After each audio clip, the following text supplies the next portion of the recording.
VoyMonk here, and on this particular piece of content, I'm going to do something a little bit different. This isn't a voiceover, this isn't a vlog.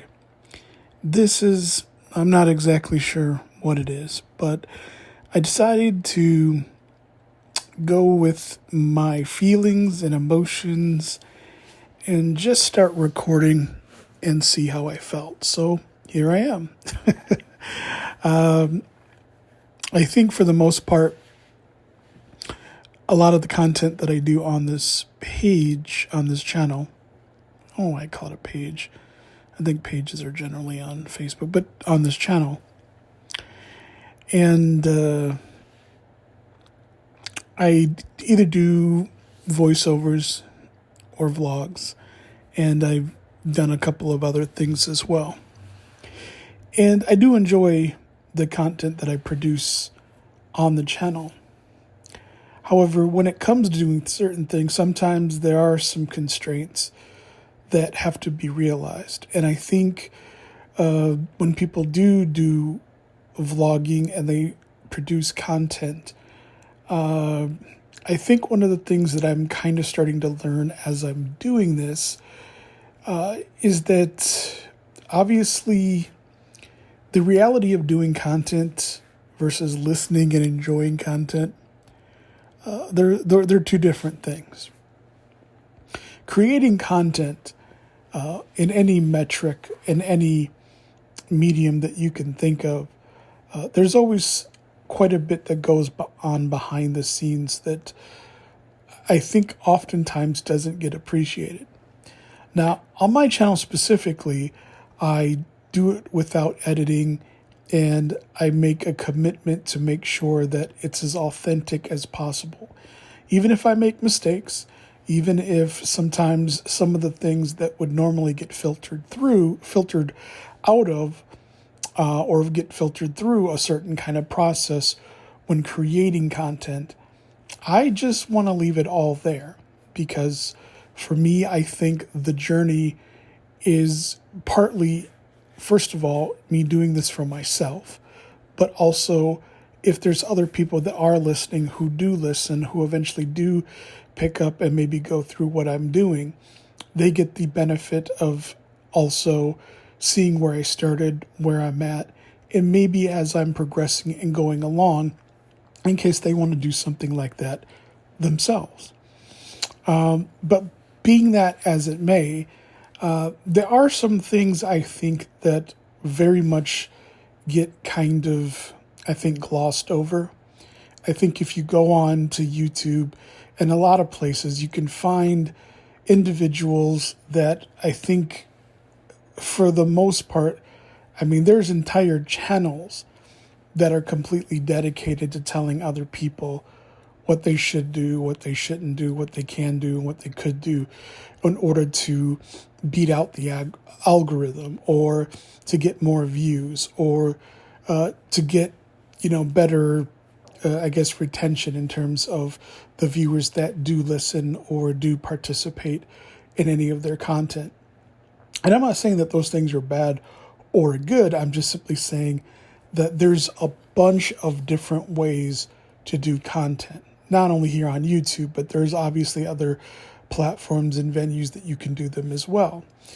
But whether they're in the more modern mediums that we have, I think that includes podcasting, just like for me, when I was coming through and learning how to do radio broadcasting, there's things that are quite different, but there's a lot of things, at least in the very core, that remain the same. And that is, no matter what it is that you do, there has to be at least some kind of commitment for doing it.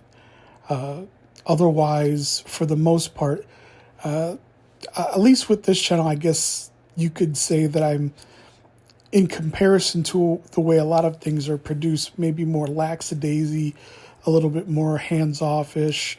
And so as a result, lots of what you hear isn't polished. I'll make flubs. I'll sometimes go on tangents or get distracted by things that I'm thinking.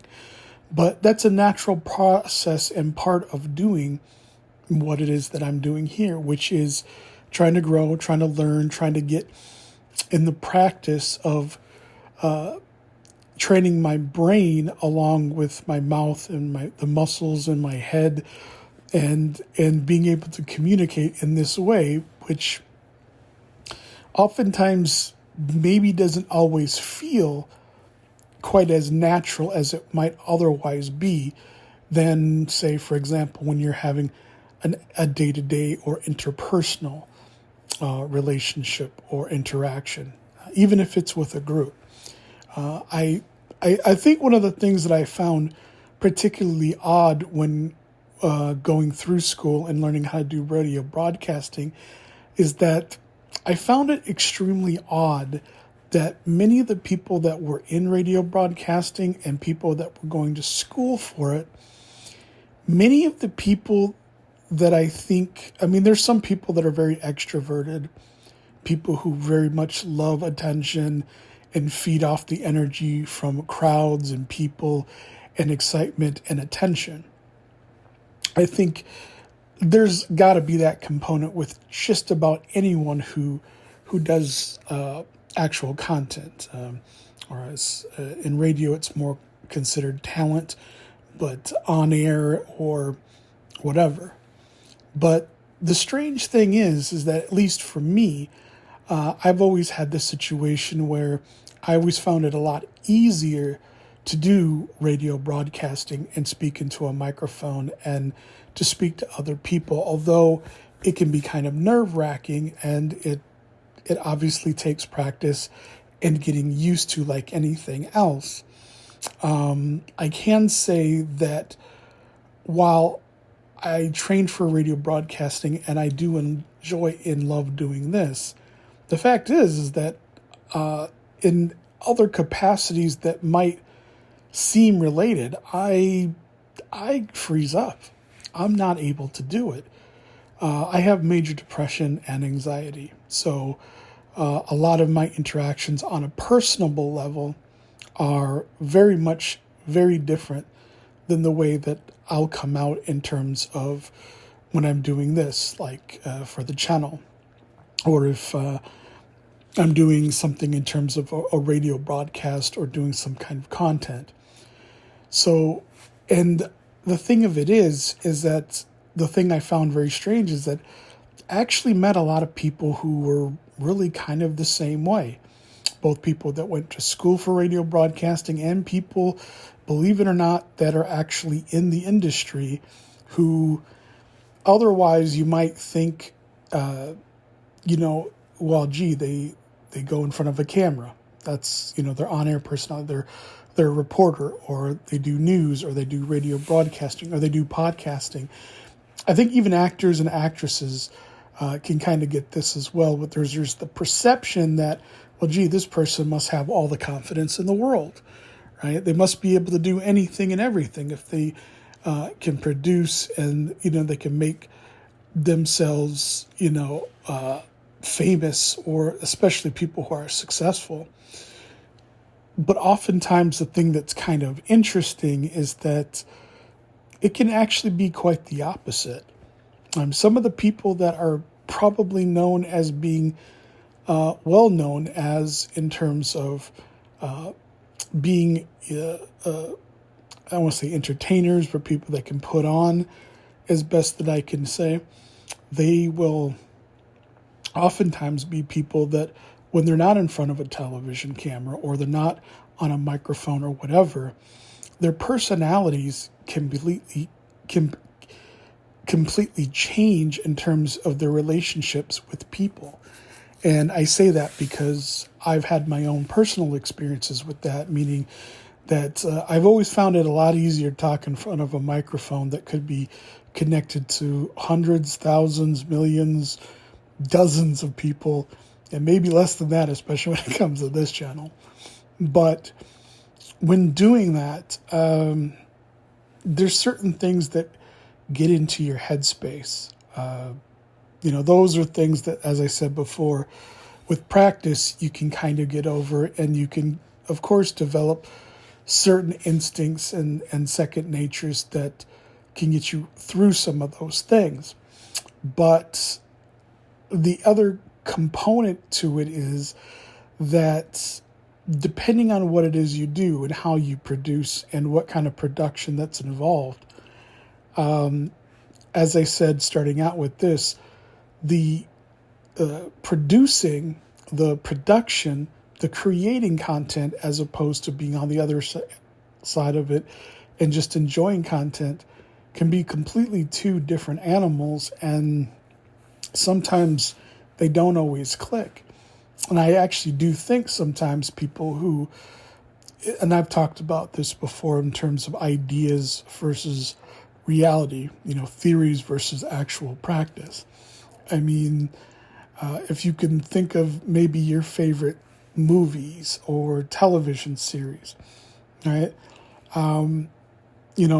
As much as you may enjoy or like that content, I think most, even diehard fans, as much as they may love watching a series or a movie or something like that, if they actually had to be on the production and producing side of that relationship, your experience is completely different and it changes.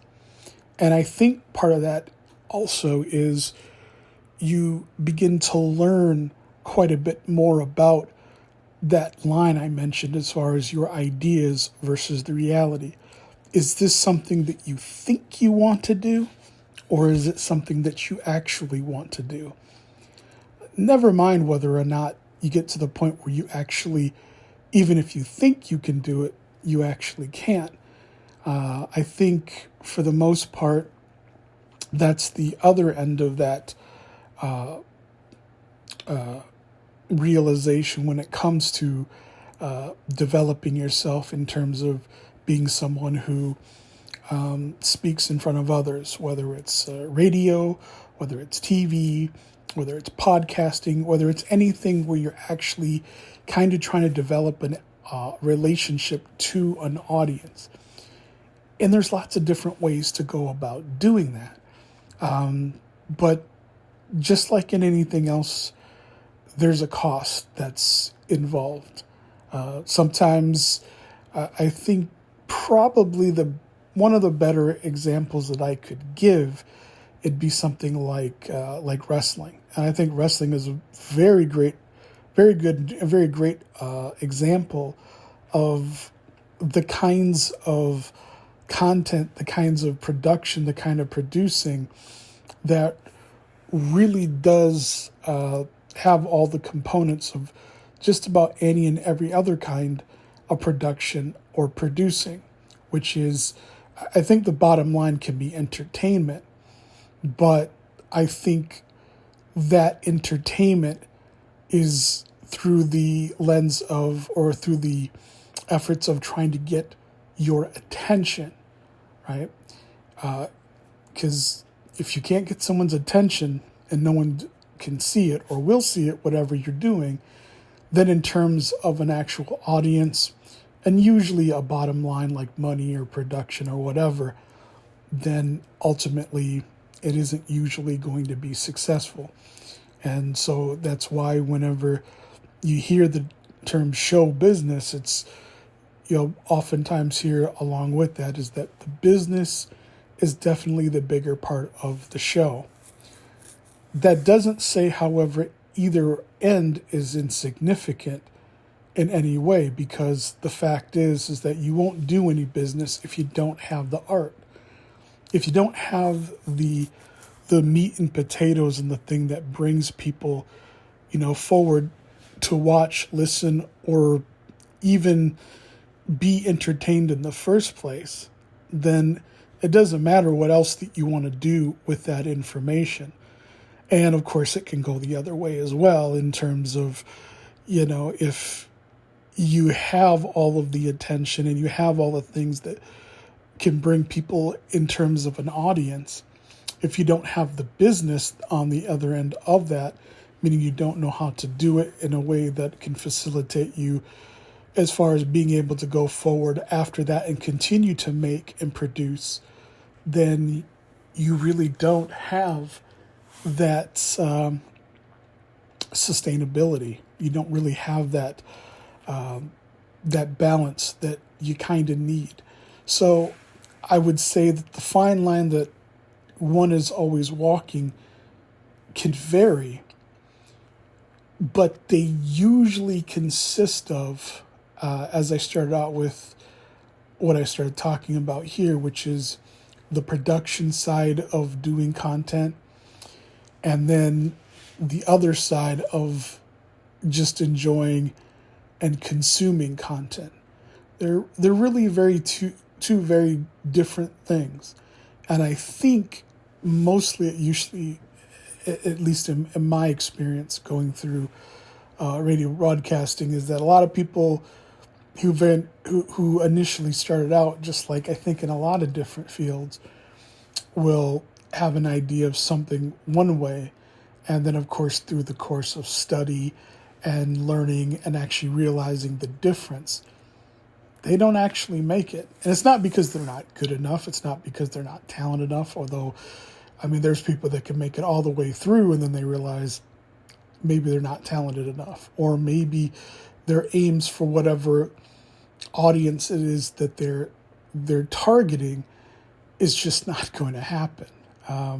And that can be a sobering reality as well. And so when I decided to make this content and make this video voice content, I wasn't exactly sure what I wanted to create. But, sometimes that's part of the inspiration. I think if I actually had to answer to someone, if I did have maybe an audience at this point, if there was some kind of pressure to the wherever, meaning that I introduce some kind of financial component to this in terms of making the content that I do, then I think then again, of course, relationships, perspectives, and of course, things can overall change.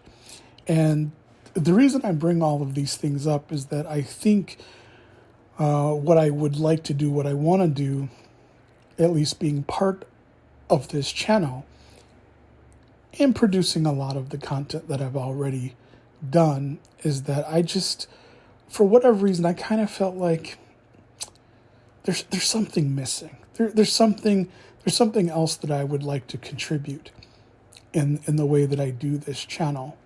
And I couldn't quite put the finger on it. I didn't know exactly how it would come to fruition in terms of what I would say, and ultimately maybe what will happen in the end with this. I mean, this could be something I just record on my phone and it never even makes it to my channel. That's a possibility. But I just, I really wanted to do something more. And I think on this channel, aside from the content that I do already and some that I have some plans for, these are going to be the kinds of voiceovers or content. These are be the kinds of things that I put together occasionally, just really whenever I feel like it, I suppose. And sometimes there won't be a specific format or a schedule or whatever. Honestly, I'm not even quite sure where I'll place this on the channel. I'm not even sure if I'll put it on the channel at all. But I definitely wanted to talk about what goes and what drives the components, at least for me, and I'm finding in producing and trying to come up with and realize what it is as far as this channel, how I'd like it to look, how I'd like it to feel.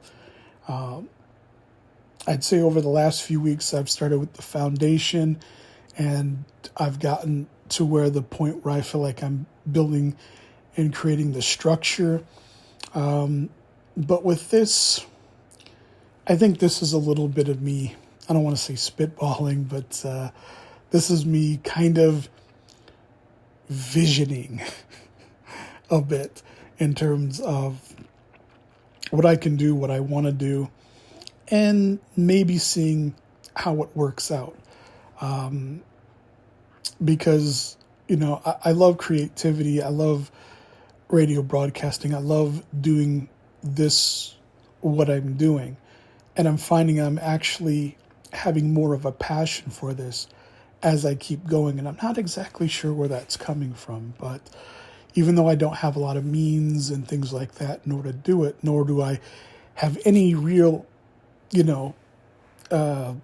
for sure idea of how this will all turn out. I mean, there's so many things that I'm ultra critical about myself in doing these, and the production, and all of my instincts of the things that I learned versus the things that I'm actually applying here.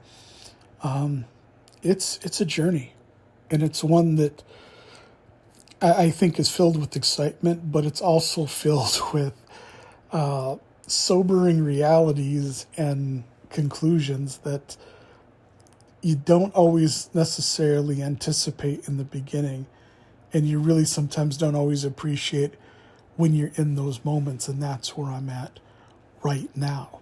And so a lot of what I've talked about in my vlogs and voiceovers in terms of my overall content and intent and my intentions for this channel, this right here is a part of that. And like I said, I don't really know where this will go.